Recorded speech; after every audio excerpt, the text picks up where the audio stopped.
messieurs, bonsoir et bienvenue dans le 20h de TFM. Dans l'actualité de ce mardi, le président de la République veut renforcer l'enseignement des sciences et des mathématiques. Nous avons besoin de scientifiques pour faire face aux défis du temps présent et de l'avenir, a dit Bassirou Diomaye Faye. Dans ce domaine, l'élève Zainab Diène Samb s'est illustrée de fort belle manière. Elle est la lycéenne première à remporter à la fois le premier prix de mathématiques et le premier prix de sciences physiques. Dans l'actualité également, les routes meurtrières du Sénégal. Pourquoi nos routes tuent autant? Le drame survenu hier dans le département de Kébémer témoigne une fois de plus de l'inefficacité des mesures prises par les pouvoirs publics dans ce secteur. La BCEAO réaffirme son soutien à la création de l'ECO. La banque s'engage à continuer le processus d'intégration monétaire au sein de la CEDEAO. Voilà pour les titres et tout de suite le développement.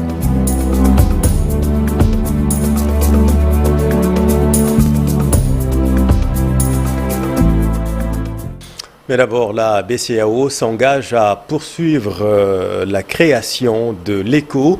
La banque s'engage à continuer le processus d'intégration au sein de la CEDEAO.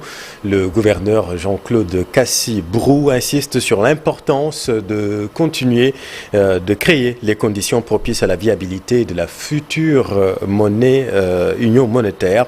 La 64e session ordinaire du comité des gouverneurs des banques centrales des pays de l'espace communautaire s'est tenue aujourd'hui à Dakar. Voici le gouverneur Jean-Claude Cassibrou. La présente session de notre comité se tient dans un contexte international marqué par des chocs économiques reflétant les tensions inflationnistes persistantes et les crises géopolitiques. Au plan régional, les défis sécuritaires et les effets du changement climatique sont des facteurs qui affectent la stabilité macroéconomique de la région et fragilisent les perspectives économiques. Dans cet environnement difficile, les contraintes de financement résultant de la hausse des taux d'intérêt à l'échelle mondiale continuent de peser sur les performances économiques de nos États. Ainsi, la croissance du produit intérieur brut de la CEDEAO a ralenti en 2023. Ce ralentissement de l'activité économique s'est accompagné d'une hausse de l'inflation qui atteint un niveau au-dessus de l'objectif des banques centrales. Dans ces conditions, le respect des critères de convergence macroéconomique demeure un défi majeur. Les États membres de la communauté devraient donc poursuivre leurs efforts déjà largement entamés pour le respect des critères afin de créer les conditions propices au lancement de l'ECO, la monnaie régionale. La 64e session donc ordinaire du comité des gouverneurs des banques centrales des pays de l'espace communautaire qui s'est tenue ce matin à Dakar. Dans l'actualité également, les routes meurtrières du Sénégal. Pourquoi nos routes sont-elles si meurtrières? La collision survenue hier dans le département de Kébémer, 12 morts, souvenez-vous, témoigne de l'inefficacité des mesures prises par les pouvoirs publics jusque-là. Les morts s'empilent parce que les accidents tragiques sont de plus en plus fréquents, faisant de nos routes de véritables chaussées de la mort. Voyons tout cela avec Ousseynou Diop et Habib Sek dans la vieille ville. Les accidents sur la route sont très nombreux et les personnes décédées se comptent par dizaines. Un phénomène qui fait réagir les chauffeurs de Saint-Louis. Pour certains, l'état des routes est la cause des accidents. Les routes sont étroites. Dans certains endroits, même deux voitures ne peuvent pas passer au même moment, surtout les gros porteurs. C'est ce qui est à l'origine des accidents ces derniers jours. La route nationale numéro 2 a été construite depuis plus de 50 ans. Moi, j'ai eu mon permis depuis des dizaines d'années. Mais la route n'a pas été réhabilitée. Je pense dans certaines zones, il faut plusieurs parties. Pour Moussaba, chauffeur à la gare routière de Saint-Louis, les pneus sont à l'origine des multiples accidents. Cela nous arrive d'acheter des pneus et le même jour, ils éclatent comme ça. À mon avis, les pneus que nous achetons doivent être vérifiés car ils sont à l'origine des accidents. Pour ces chauffeurs, les permis à points ne peuvent pas diminuer les accidents. Ils mettent en garde le ministre des Transports et apportent la réplique. Même si les autorités appliquaient la peine de mort pour les chauffeurs qui sont à l'origine des accidents, cela ne changera rien. Il y a une seule solution, c'est la réhabilitation et l'agrandissement des routes. Les gens parlent sans comprendre les raisons des accidents. Avec l'ancien régime, plusieurs mesures ont été prises pour diminuer les accidents. Malgré tout cela, la route continue de rendre des familles orphelines. Merci Ousseynou. Toute autre chose à présent, le président de la République veut renforcer l'enseignement des sciences et des mathématiques au Sénégal. Nous avons besoin de scientifiques pour faire face aux défis du temps présent et de l'avenir, a dit Bassirou Diomaye Faye. Dans ce domaine, l'élève Zainab Diène Samb s'est illustrée, vous allez le voir, de fort belle manière. La lycéenne est la première à remporter à la fois le premier prix de mathématiques et le premier prix de sciences physiques. C'est du jamais vu dans l'histoire du concours général. La cérémonie a eu lieu ce matin. Voyons tout cela avec Pape Faranik. Elle a réalisé une prouesse cette année. Pour la première fois, un élève remporte le prix en mathématiques et en sciences physiques. Zainab Diène Samb doit tout cela à un bon encadrement. Élève de Racine School de Guédiawaye, elle tient sa consécration avec beaucoup d'efforts. Je suis extrêmement contente et fière à la fois. C'est un grand honneur d'avoir reçu un diplôme des mains du président de la République.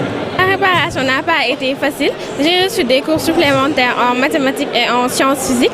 Et j'en profite d'ailleurs pour remercier mes profs encadreurs parce qu'ils m'ont fourni des ressources supplémentaires qui m'ont aidé à mieux aborder les épreuves du concours. En fait, il y a plusieurs filières qui m'intéressent, comme le génie civil, l'informatique, etc. Et je suis en train de faire des recherches pour prendre une décision. Très remarqué devant le chef de l'État, le meilleur élève des classes de terminale est plus qu'heureux de cette distinction et compte approfondir ses connaissances dans le domaine de l'intelligence artificielle. Ça fait vraiment plaisir d'être titré meilleur élève du Sénégal et voilà, c'est le fruit d'un travail acharné. Ça a été difficile par moments, mais on a su garder le cap, voilà, essayer de nous améliorer chaque jour. Et surtout l'encadrement, vu que tout ce que l'élève a pu réussir, c'est grâce à l'encadrement. Voilà, dans notre école, il y a l'encadrement militaire, l'encadrement des professeurs et l'encadrement des parents aussi. Bon, plus tard, j'aimerais plutôt faire les finances et l'intelligence artificielle. Voilà, ce sont des domaines qui sont très prometteurs et je pense que ça peut apporter beaucoup au pays. Le président annonce une réflexion sur le système éducatif, tout en étant inquiet sur le faible taux des élèves scientifiques au baccalauréat. Cette année, nous avons eu moins de 17% de candidats au baccalauréat dans les séries scientifiques et techniques. Cette régression inquiétante des candidatures scientifiques au baccalauréat doit impérativement s'arrêter pour éviter d'hypothéquer nos ambitions légitimes de souveraineté alimentaire, pharmaceutique, numérique, technologique et même en matière de sécurité. Le Sénégal a besoin de scientifiques pour faire face aux défis du temps présent et à venir. Cette cérémonie, au-delà de son aspect symbolique et festif, nous invite à une réflexion profonde sur notre système éducatif dans un monde de plus en plus complexe et exigeant. Une cérémonie rehaussée aussi par la présence du Premier ministre Ousmane Sonko et du président du Conseil économique, social et environnemental Abdoulaye Daouda Diallo. 112 prix ont été décernés, dont 64 prix et 48 accessites. 57 filles et 55 garçons devant leurs proches, amis et professeurs. Merci Pape Farah. Et après avoir célébré l'excellence, parlons d'un phénomène qui empoisonne, qui gangrène le secteur de l'enseignement supérieur. Il s'agit de la violence en milieu universitaire. Les agitations à Ziguinchor débouchant sur de la violence sont monnaie courante dans l'espace universitaire. Et pour y faire face, des étudiants de l'université Hassan Sek ont reçu des outils pour développer, vous allez le voir, des activités de pacification. Voyons tout cela avec Lamine Ba et Lamine Mandiang.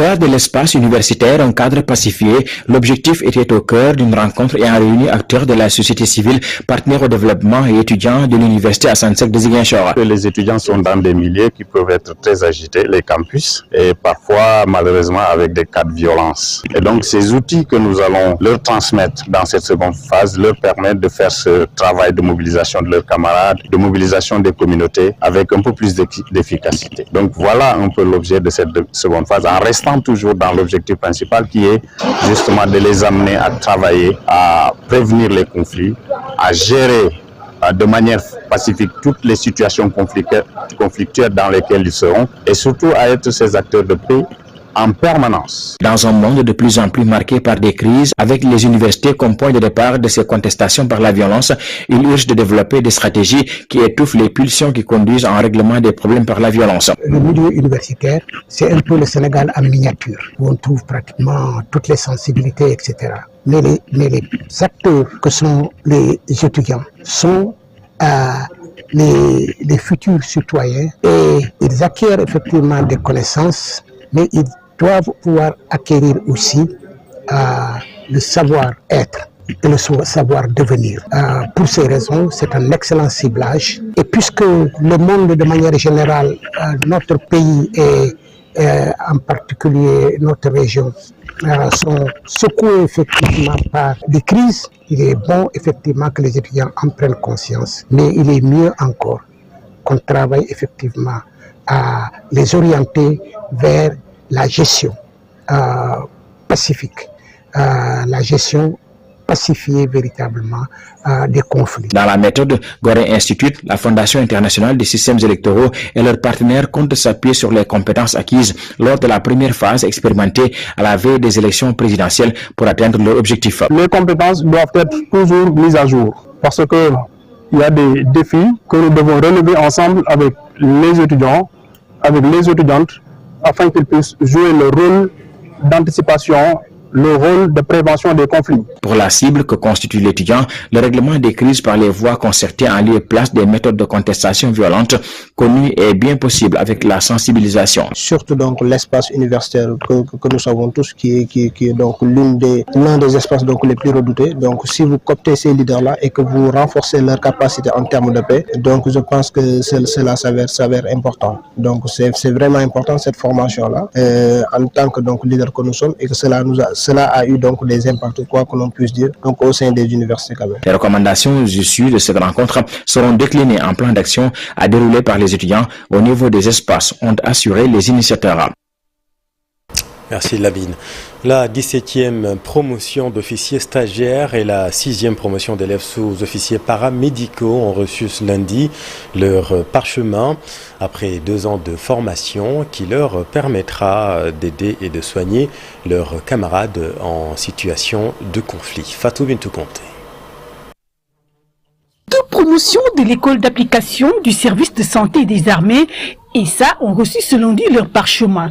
Il s'agit de la 17e promo d'officiers stagiaires et de la 6e promotion d'élèves sous-officiers paramédicaux. La 17e promotion d'officiers stagiaires à l'honneur ce matin est composée de 30 jeunes officiers, dont 27 médecins, 1 pharmacien et 2 chirurgiens dentistes.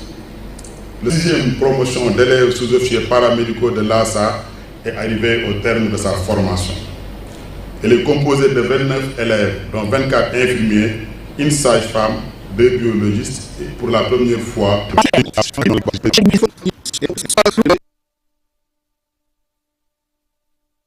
Soins des nouvelles technologies, les réseaux sociaux, tout ça. Donc, ce sont des conseils qu'on va prendre avec soin. Mes félicitations, mes encouragements, ainsi qu'aussi mes appréciations d'honneur et les dire qu'une longue carrière les attend devant eux et que l'armée sénégalaise compte énormément sur cette ressource rare qui est sous-officiers paramédicaux.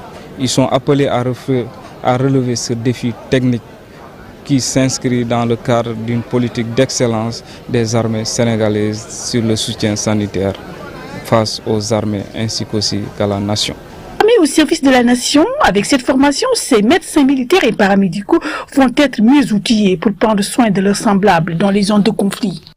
Parlons politique, plus de 100 jours au pouvoir, le collectif Sursaut Citoyen exprime son inquiétude face à son inquiétude concernant la sincérité de l'engagement des autorités publiques.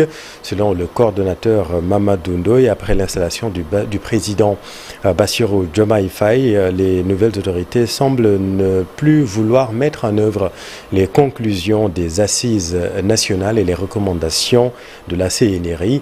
Voici Mamadou Ndoye, le coordonnateur du mouvement citoyen, du mouvement Sursaut Citoyen. Le collectif a écrit une seconde lettre au président de la République en date du 19 avril 2024. Cette fois-ci, après donc son installation officielle, pour saluer les premières mesures prises par les nouvelles autorités allant dans le sens du pacte et pour réitérer sa demande d'audience. Aujourd'hui, après plus de 100 jours, nous restons en attente d'une réponse. Nous avons des sources sérieuses d'interrogation. Pourquoi le président de la République prend-il plus de 100 jours pour répondre à notre correspondance? Première question. Deuxième question. Pourquoi les mots pacte et assises nationales semblent bannis du discours des nouvelles autorités alors qu'ils foisonnaient dans leur message de la période préélectorale? Troisième question. Pourquoi les nouvelles autorités n'invitent pas le collectif à leurs initiatives de dialogue sur les sujets qui le concernent, à l'instar de celui qu'il a initié sur la réforme de la justice? Tout observateur objectif peut reconnaître la légitimité de telles interrogations. Mamadou Ndoye, coordonnateur du collectif Sursaut Citoyen. Et venons-en à la valeur. Et quelle est la valeur et la pertinence de la déclaration de patrimoine du président de la République, puisque vous le savez, le chef de l'État en est dispensé par la loi à la fin de son mandat. Les avis des spécialistes du droit et des politiques divergent sur la question. Reportage Cher Diop. Le président de la République a déclaré son patrimoine rendu public par le Conseil constitutionnel conformément aux dispositions de l'article 37 de la Constitution. Abdoulaziz Diop, membre de la société civile, estime que cet acte n'aura de sens que si et seulement si la loi impose au chef de l'État de faire une déclaration de patrimoine à la fin de son mandat. Je pense que dans le sens d'une meilleure gouvernance ou de promouvoir davantage la transparence, la déclaration de patrimoine du président de la République d'entrée, elle doit être accompagnée d'une déclaration aussi de sortie à la fin de son mandat ou de ses mandats. Quant au président réélu aussi, il y a un petit vide, ce qui fait que le président de la République, en 2012, l'ancien président avait fait sa déclaration d'entrée, mais en 2019, n'avait pas jugé utile de refaire cette même déclaration. Donc je pense aussi qu'il faudrait être plus explicite dans ce sens. Mieux encadrer la déclaration de patrimoine d'entrée comme de sortie. Alors que la déclaration de patrimoine du président de la République est rendue publique, celle des autres assujettis ne l'est pas au niveau de l'OFNAC. Un paradoxe à corriger aux yeux de l'ancien membre du Forum civil. Ne serait-ce que pour une catégorie d'acteurs ciblés, comme les organisations de la société civile, les structures spécialisées, la presse spécialisée qui travaillent sur ces questions et qui manifeste un intérêt légitime. Depuis son instauration, la déclaration de patrimoine ne fait pas l'unanimité à cause du tabou qui entoure cet acte de transparence dans la gestion des affaires publiques. Ce que nous voulons montrer en donnant cet exemple, c'est que dans quelques années, dans 5 ans, dans 10 ans, ça deviendra la norme pour quasiment tous les détenteurs de mandats publics. Religion, ce dimanche, la Fondation Saint-Charbel Mahlouf a fêté son saint patron. La communauté chrétienne catholique de la localité réunie autour de son curé abbé Simon Sonar Diouf a partagé la parole centrée sur les vertus qui ont jalonné la vie du saint patron de leur église. L'Eucharistie a été célébrée par le curé de Sainte-Marie-Madeleine de Mbao, abbé Jean-Noël Faye. Reportage Daniel Diouf et Khadim Sissé. C'est sous cette tente de fortune que les offices religieux catholiques sont célébrés à Saint-Charbel Mahlouf de Diamniadio, le saint dont la vie a été jalonnée de vertu, un homme de générosité, un artisan de paix, un constructeur de fraternité. Oui, chers fidèles de la Fondation Saint-Charbel Mahlouf de Diamniadio, emboîtez le pas à votre saint patron. Soyez entre vous, pleins de générosité et de tendresse. Pardonnez-vous les uns les autres, comme je vous ai pardonné dans le Christ. Oui, chers fidèles de Diamniadio, toujours et partout, consacrez-vous à l'instar de Charbel à instaurer une paix véritable dans votre fondation et dans le monde. Retenez, et n'oubliez surtout pas que la paix existe là où chacun aime et se sent aimé. L'Église, famille de Dieu à Diamniadio, est invitée à imiter Saint Charbel dans sa fidélité à Dieu, cet homme de cœur qui plaçait la messe au centre de sa vie. Des chrétiens qui sèchent des messes pour vaquer à des occupations mondaines, il y en a à foison dans le monde actuel. Attention, chers amis croyants, le monde et ses richesses ne sont pas Dieu et ils sont capables de nous détourner de Dieu et de son royaume qui est la valeur suprême, de son royaume qui ne passera jamais. Les chrétiens qui se comportent de la sorte, comme l'a dit Saint Paul dans sa lettre aux Philippiens, se conduisent effectivement en ennemis de la croix du Christ. Ils vont à leur perte. Leur Dieu, c'est leur vente et ils mettent leur gloire dans ce qui fait leur honte. Ils ne pensent qu'aux choses de la terre. Saint Charbel, un homme qui avait un cœur marial, un homme de silence, mieux encore, le médecin des âmes. Saint Charbel, un apôtre des malades. Une belle façon de faire comprendre que dans la fondation de Diamniadio, la pastorale des malades doit être développée, sans quoi vous trahissez votre identité. Saint Charbel Mahlouf, un moine maronite libanais. Il a vécu 23 ans retiré dans un ermitage à Anaya, au Liban, menant une vie de dépouillement, de pénitence, de prière continuelle. De son vivant, il a accompli bien des miracles qui se sont encore multipliés après sa mort à l'âge de 78 ans. L'édition 2024 de la fête patronale Saint-Charbel de Diamniadio a été parrainée par la paroisse Sainte-Marie-Madeleine de Mbao.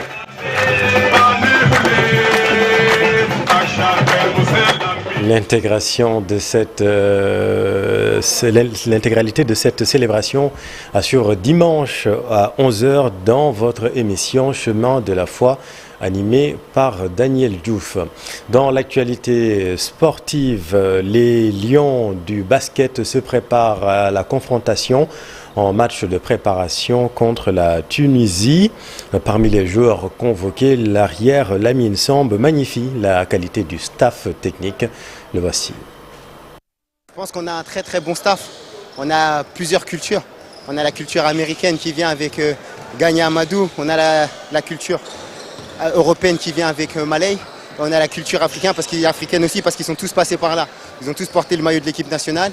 Aujourd'hui, maintenant, on sait que le basket, c'est mondial. C'est une mondialisation du basket. Donc on ne peut pas dire qu'il y a l'Europe, les États-Unis, l'Afrique, elle est le meilleur. Je pense que c'est un mix de tout. C'est imprégné de tout ça. Et aujourd'hui, ils l'incarnent bien. Donc que ce soit dans l'échange qu'ils ont avec nous, que ce soit dans ce qu'ils nous apportent sur le terrain. Donc je pense qu'on est en bonne voie, que ce soit le staff et les joueurs. Et je pense que le Sénégal, il est entre des bonnes mains. Comme je dis, ça va prendre le temps que ça va prendre. Être patient, ça ne veut pas dire ne rien faire. On voit qu'aujourd'hui, tout le niveau africain, il est en train de s'élever. On en fait partie. Et comme je dis, il faut être patient. Et comme je dis, plus les séries, c'est quelque chose qui va s'arrêter. Donc c'est vrai qu'on n'a pas gagné depuis 97. Mais comme je dis toujours, on n'a pas gagné, mais on se rapproche de gagner. Donc ça va être un processus. Il n'y a que Dieu aujourd'hui qui peut savoir le temps que ça va prendre. Mais je pense qu'on est sur la bonne voie. Parlons de beach soccer. À présent, la Fédération sénégalaise de football va entamer le travail pour retrouver le niveau d'antan du beach soccer. Et pour cela, le président de l'instance, maître Augustin Senghor, annonce la création d'un centre de formation à Toubab Dialaw. Nous l'écoutons. À être apprécié et aimé par le public. Et quand le public aime, il y a plus d'adeptes qui vont venir. Et il faut aussi penser à un moment donné à la catégorisation. C'est quoi? Essayer de mettre en place, pourquoi pas, une équipe expérimentale U20 pour que ces jeunes-là, à cet âge-là, commencent à jouer. Nous avons un centre avec un terrain, vous connaissez le terrain Chita à Toubab Dialaw. On peut mettre en mouvement des jeunes U20 ou même U17 qui vont commencer à préparer la relève. Et si nous le faisons, nous sommes naturellement prédisposés à jouer du beach soccer, mais quand nous aurons notre propre centre de formation de beach soccer, je pense que, je ne dirais même pas en Afrique, mais dans le monde, on sera imbattable. Pour la sauvegarde de la corniche de Dakar et de l'environnement, des adeptes de sport pratiquent le plugging, une activité sportive qui allie le ramassage d'ordures et le jogging, du sport au service de l'écologie tous les 15 jours. C'est un reportage de Cher Sadibou Diarra et Amadouba. Le plugging, la nouvelle tendance des sportifs qui fréquentent la corniche de Dakar. Son nom, une contraction du verbe ramasser en suédois et du mot anglais jogging. Ce sport est une combinaison de jogging et de ramassage de déchets. Une activité sportive au service de l'action citoyenne pour la sauvegarde de l'environnement qui veut s'implanter durablement. Et Frigim, et nous voudrions véritablement refaire ça tous les 15 jours ou chaque mois pour que les gens vraiment participent et soient conscients que c'est un endroit extraordinaire et c'est un joyau pour le Sénégal et particulièrement pour les Dakarois que nous sommes. Donc ça nous appartient et comme on dit, un corps sain, un esprit sain dans un corps sain mais dans un environnement sain. Donc c'est ce qui nous a amenés aujourd'hui. L'éco-jogging, cette activité de nettoyage citoyen demande aussi un travail de sensibilisation. Avant même que la construction sur la corniche ait démarré, nous avions vraiment vu que les gens qui viennent ici, ils ne respectent pas les lieux et que c'était dans une insalubrité mais extraordinaire. On a toujours, à chaque entraînement, avant de démarrer, nous sommes obligés de ramasser nous-mêmes les détritus laissés par les gens qui viennent ici. Et puisque maintenant la corniche est un joyau, qui est un bien pour tout le monde, et que tout le monde vient pour faire des entraînements, mais aussi les familles viennent pour vraiment prendre du plaisir et partager des moments de plaisir dans un bel endroit. Puisque nous sommes les utilisateurs de cette belle place, c'est à nous aussi de véritablement veiller à ce que la propreté soit vraiment présente dans ces lieux. La prochaine session de plugging est programmée dans une semaine, avec l'espoir d'attirer un peu plus de participants. Merci cher, c'est la fin de cette édition. Merci infiniment de l'avoir suivi. Les programmes continuent dans un instant. Papa Abdoulaye Der pour Soir d'Info, la suite. Bonne suite des programmes.